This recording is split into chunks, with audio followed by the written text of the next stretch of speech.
Hello friends, હું છું Hardik Patel, icon engineering tuition ક્લાસીસની ચેનલમાં વિદ્યાર્થી મિત્રો આપનું સ્વાગત છે. ડિપ્લોમા સેમેસ્ટર 2 અથવા સેમેસ્ટર 1 ના વિદ્યાર્થી મિત્રો જેમની અંદર મોડર્ન ફિઝિક્સ આવે છે, સેમેસ્ટર 1 માં બી આવતું હતું અને સેમેસ્ટર 2 માં બી આવે છે, પ્લસ જોડે જોડે એપ્લાઇડ ફિઝિક્સ બી આવે છે. તો એપ્લાઇડ ફિઝિક્સ અને મોડર્ન ફિઝિક્સની અંદર યુનિટ નંબર 1 સેમ છે, બંનેમાં સેમ કન્ટેન્ટ છે. તો સેમ કન્ટેન્ટ હોય તો સેમ મોસ્ટ આઈએમપી હોય વિદ્યાર્થી મિત્રો. તો આ વિડિયો સેમેસ્ટર 2 અત્યારે જે રેગ્યુલર છે એમના માટે બી ઇમ્પોર્ટન્ટ છે, સેમેસ્ટર 1 ના વિદ્યાર્થી મિત્રો માટે બી છે. તો જેને બી સેમેસ્ટર મોડર્ન ફિઝિક્સ અથવા એપ્લાઇડ ફિઝિક્સની એક્ઝામ આપવાની હોય, રેગ્યુલર આપવાની હોય યા રિમિડિયલ એક્ઝામ આપવાની હોય, એમના માટે આ વિડિયો છે વિદ્યાર્થી મિત્રો. ઓકે, તો ચેનલ ઉપર નવા હોય તો ચેનલને સબસ્ક્રાઇબ કરી દેશો, બેલ આઇકોન ઓન કરી દો જેથી નવા વિડિયો આવે તરત જ નોટિફિકેશન મળી જશે. હવે વાત કરીએ આજના વિડીયોમાં મોડર્ન ફિઝિક્સ અથવા એપ્લાઇડ ફિઝિક્સ તમારો જે સબ્જેક્ટ છે એમાં યુનિટ નંબર 1 છે એસઆઈ યુનિટ એન્ડ મેઝરમેન્ટ. તો એના most and very most important question અહીંયાથી પ્રોવાઈડ કરવાનો છું. ચેપ્ટર નંબર 1 માંથી એટલું જ કરવાનું છે, ખાલી એટલું કરી લો એટલે જીટીયુ નું પેપર હોય, રેગ્યુલર પેપર હોય યા રિમિડિયલ પેપર હોય, એપ્લાઇડ ફિઝિક્સ હોય યા મોડર્ન ફિઝિક્સ હોય, તમારું પેપર એમાંથી જ આવવાનું છે. ક્લિયર? તો ચેનલ ઉપર નવા હોય તો ચેનલને સબસ્ક્રાઇબ કરવાનું ભૂલશો નહીં. પ્લસ ખાસ આપણે એક વોટ્સએપ ગ્રુપ બનાવેલું છે. જો હજી સુધી તમે વોટ્સએપ ગ્રુપમાં જોઈન નથી થયા તો ફટાફટ જોઈન થઈ જશો. એની લિંક બી ડિસ્ક્રિપ્શનમાં મૂકેલી છે, તો ફટાફટ જોઈન થઈ જશો અને વિદ્યાર્થી મિત્રો તૈયારી કરવાની સ્ટાર્ટ કરી દેશો. પ્લસ સેમેસ્ટર 2 ના દરેક બ્રાન્ચના કોર્સ આપણા મૂકેલા છે, જેની લિંક બાયોમાં મૂકેલી છે, તો ત્યાંથી કોર્સ પરચેસ કરી શકો છો અને તૈયારી બેસ્ટમાં બેસ્ટ કરી શકો છો. તો ફટાફટ કોર્સ પરચેસ કરીને તૈયારી સ્ટાર્ટ કરી લેશો. હવે વાત કરીએ મોડર્ન ફિઝિક્સ અને એપ્લાઇડ ફિઝિક્સમાં યુનિટ નંબર 1 ને, તો કયા કયા ક્વેશ્ચન કરવા જોઈએ જેથી આપણે જીટીયુમાં સારામાં સારા માર્ક્સ મેળવી શકીએ. તો વન બાય વન અહીંયાથી તમને ક્વેશ્ચન પ્રોવાઈડ કરું છું, બધા જ ક્વેશ્ચન કરી લેવાના છે. પહેલા બધી ડેફિનેશનો તૈયાર કરી લેવાની છે. જેટલી બી ડેફિનેશન તમને અહીંયા દેખાય છે બધી જ ડેફિનેશનો કરી લેવાની છે.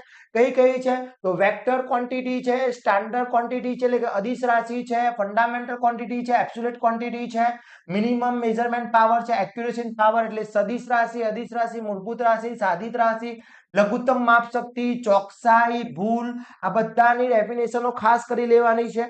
બીજો મોસ્ટ આઈએમપી ક્વેશ્ચન છે એસઆઈ યુનિટ સમજાવો. ઓકે, અથવા મૂળભૂત એકમો. તો એસઆઈ યુનિટનો જે પેલો કોષ્ટક છે 7 વાળો, એ સાથે 7 કોષ્ટક પરફેક્ટલી કરી લેવાના છે. ક્લિયર? ઓકે, એના પછી વર્નિયર કેલિપર્સની આકૃતિ દોરી તેની લઘુત્તમ માપ શક્તિનું સૂત્ર સમજાવો. વર્નિયર કેલિપર્સની આકૃતિ દોરવાની છે, તેની ફિગર દોરવાની છે નામ નિદર્શન સાથે, અને એની લઘુત્તમ માપ શક્તિ એટલે એલસી નું સૂત્ર તમારે સમજાવવાનું છે. એના પછી વર્નિયર કેલિપર્સમાં ઉદ્ભવતી ત્રુટિ આકૃતિ સમજાવો. 3 ટાઈપની એરર છે, zero error, positive error and negative error. Okay, આ ત્રણ એરર તમારે વિથ ડાયાગ્રામ સાથે સમજાવવાનું પૂછી શકે છે. મોસ્ટ આઈએમપી ક્વેશ્ચન છે વિદ્યાર્થી મિત્રો, ભૂલતા નહીં કરવાની તૈયારી. પછી માઇક્રોમીટર સ્ક્રૂ ગેજની આકૃતિ દોરી લઘુત્તમ માપ શક્તિ. આ બંનેમાંથી કોઈ પણ એક ભાઈ વર્નિયર કેલિપર્સ કાં તો માઇક્રોમીટર સ્ક્રૂ ગેજ, બંનેમાંથી એક ની આકૃતિ 100% તમારા પેપરમાં હશે ને હશે, ફાઇનલ હશે વિદ્યાર્થી મિત્રો, ખાસ કરી લેજો. એના પછી માઇક્રોમીટર સ્ક્રૂ ગેજની એરર આકૃતિ સાથે. હવે આ બે ક્વેશ્ચન છે, વર્નિયર કેલિપર્સની એરર અથવા માઇક્રોમીટર સ્ક્રૂ ગેજની એરર, આ બંનેમાંથી એક ક્વેશ્ચન 100% હશે જીટીયુ ના પેપરમાં, ખાસ કરી લેવાનો છે. એના પછી વાત કરવામાં આવે સિગ્નિફિકેશન સંખ્યાઓ નક્કી કરવા માટેના 5 નિયમો કયા કયા છે, લખવાના છે, સમજાવવાના છે. ઓકે, પછી એક્યુરેસી અને પ્રિસિઝન વચ્ચેનો તફાવત મોસ્ટ આઈએમપી ક્વેશ્ચન છે, ખાસ કરી લેજો. પછી ત્રુટિના પ્રકાર જણાવી તે સમજાવો. State type of error and explain them, એને એક્સપ્લેન કરવાનું પૂછી શકે છે. એરર કઈ ટાઈપની છે? તો 2 ટાઈપની એરર છે. કઈ? રેન્ડમલી એરર અને કઈ છે? સિસ્ટોમેટ્રિક એરર. આમાં વિદ્યાર્થી મિત્રો ભૂલ કરતા હોય છે. શું ભૂલ કરતા હોય છે? અહીંયા ત્રુટિના પ્રકાર, ઓનલી ત્રુટિ એરર ના કીધા છે, વર્નિયર કેલિપર્સ કે માઇક્રોમીટર સ્ક્રૂ ગેજના એરરના પ્રકાર દર્શાવીને આવતા હોય છે, પણ અહીંયા એરરના ઓનલી 2 ટાઈપ્સ છે, રેન્ડમ એરર અને સિસ્ટોમેટ્રિક એરર. ક્લિયર? એના પછી વાત કરીએ કે અહીંયા રાઇટ અ સિગ્નિફિકેશન નંબર જે આપ્યા છે એના સિગ્નિફિકેશન નંબર તમારે દર્શાવવાના છે. પછી give unit of physical quantity, SI unit. તમને યાદ અપાઈ દઉં એપ્લાઇડ ફિઝિક્સ અને મોડર્ન ફિઝિક્સમાં એમસીક્યુ આવશે વિદ્યાર્થી મિત્રો, અને બધા જ એમસીક્યુ આપણા કોર્સની અંદર મેં મૂકેલા છે. એક બી એમસીક્યુ બાકી નથી, બધા જ ક્વેશ્ચન એમસીક્યુ મૂકેલા છે. તો ફટાફટ એમસીક્યુ ની બી તૈયારી સ્ટાર્ટ કરી લેશો વિદ્યાર્થી મિત્રો. ઓકે, એના પછી અહીંયા એક આ ટાઈપનો એક એક્ઝામ્પલ આવશે, વર્નિયર કેલિપર્સ કાં તો માઇક્રોમીટર સ્ક્રૂ ગેજનો કે એક લોખંડનો ગોળો આપેલો છે, એમાં જે મુખ્ય સ્કેલ 7 અને 8 વચ્ચે રહે છે, તો તથા તેમનો વર્તુળાકાર સ્કેલ 65મો વિભાગ છે, મુખ્ય આડી સાથે મેચ થશે તો તેનો પેચ 1 મિલીમીટર છે. તો વર્તુળાકાર સ્કેલના 100 વિભાગો હોય તો ગોળાનો વ્યાસ શોધો. માઇક્રોમીટર સ્ક્રૂ ગેજ યુઝ કરેલું છે.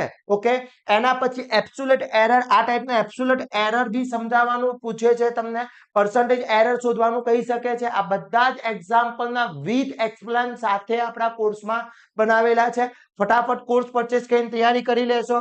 એના પછી વાત કરીએ કે સરળ પેટર્નમાં પ્રેક્ટિકલ સમય અવલોકન લેતા અવલોકન આપેલા છે, એની તમારે પર્સન્ટેજ એરર શોધવાની છે, પર્સન્ટેજ ત્રુટિ શોધવાની છે. તો એ બી તમને એક્ઝામ્પલ પૂછી શકે છે, કોઈ બી એક અથવા બે એક્ઝામ્પલ જીટીયુ ના પેપરમાં આવશે ને આવશે, એટલે ખાસ કરી લેજો વિદ્યાર્થી મિત્રો, બહુ જ ઇમ્પોર્ટન્ટ એક્ઝામ્પલ છે. એના પછી ગોળાના માસ અને ત્રિજ્યાની પર્સન્ટેજ ત્રુટિ અનુક્રમે 0.3 અને 0.4 છે, તો ગોળાની ઘનતામાં પર્સન્ટેજ ત્રુટિ શોધવાની પૂછી શકે છે. આ બી એક મોસ્ટ આઈએમપી એક્ઝામ્પલ છે, ખાસ કરી લેજો વિદ્યાર્થી મિત્રો.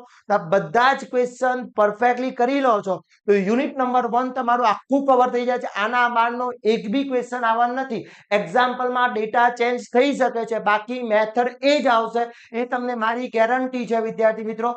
ખાસ તૈયારી કરી લેજો, એક બી ક્વેશ્ચન રહી ના જાય એની તકેદારી રાખવાની. આ બધા જ ક્વેશ્ચનના આન્સર આપણા કોર્સની અંદર ઇન્ક્લુડ છે, ત્યાંથી તમે તૈયારી કરી શકો છો. વિડિયો લેક્ચર સાથે સમજાવેલા છે, તો ફટાફટ કોર્સ પરચેસ કરી લેજો. કોર્સ પરચેસ કરવાની લિંક બાયોમાં મૂકેલી છે, ત્યાંથી કોર્સ પરચેસ કરી શકો છો. મોડર્ન ફિઝિક્સનો કોર્સ આખો અલગ છે, એપ્લાઇડ ફિઝિક્સનો કોર્સ આખો અલગ છે. તો જે વિદ્યાર્થી મિત્રોને જે ફિઝિક્સ આવતું હોય એનો કોર્સ પરચેસ કરીને તૈયારી કરી લેશો. પ્લસ જોડે જોડે વોટ્સઅપ ગ્રુપમાં જોઈન નથી થયા તો ફટાફટ જોઈન થઈ જશો, એની લિંક બી ડિસ્ક્રિપ્શનમાં મૂકેલી છે. તો આવા જ નવા વિડીયો સાથે નવા દિવસે મળીશું. ત્યાં સુધી વિદ્યાર્થી મિત્રો મને રજા આપશો. જય હિન્દ, જય ભારત.